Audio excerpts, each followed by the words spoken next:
Georgia makes a statement versus Texas, and Ole Miss survives a scare. Let's talk about that and all the college football night action for all you night owls out there.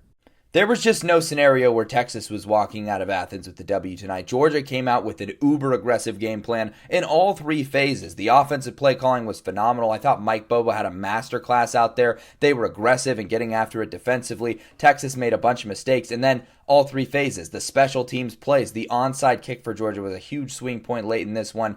For the Longhorns, they've just lacked that extra element to make themselves a true national contender this year. I think this one bounces them from playoff contention. I don't think a 9-3 Texas gets in.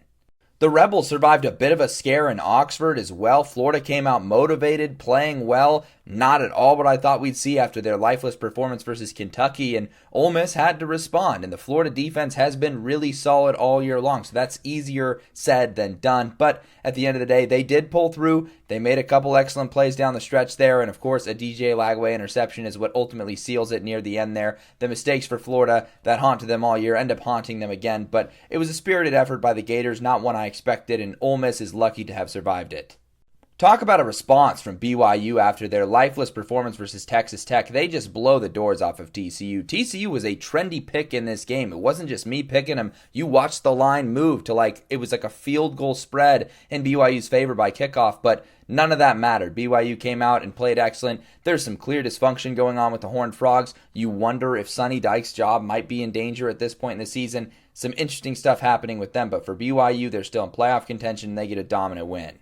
You only need two words to describe this game between Missouri and Mississippi State. Ahmad Hardy, 300 yards and 3 touchdowns. I think establishing himself as the clear number one running back in college football. Pretty undeniable performance against a Mississippi State defense that hasn't even been all that terrible this year.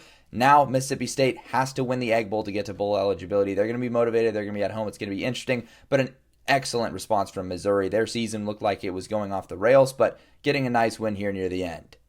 Wake Forest notches the win versus North Carolina, and that is win number 7 on the season for Jake Dickert in his first year with the Demon Deacons. They've got a game against Delaware. That's likely win number 8. Then they play Duke. Maybe they could beat Duke. I mean, the fact that 9 wins is on the table here, or even 10 if you win a bowl game, that's just insane stuff from Dickert in his first season. Finally, shout out to Jacksonville State, a massive win in the CUSA between arguably the two best teams in the conference. Kennesaw State now going to have a tough battle to get back into the conference title game. They still got to play Liberty and Missouri State. For Jacksonville State, they're most likely in at this point. It's going to be an interesting race down the stretch here, especially with some of the other teams that are getting hot. So definitely keep an eye on this one.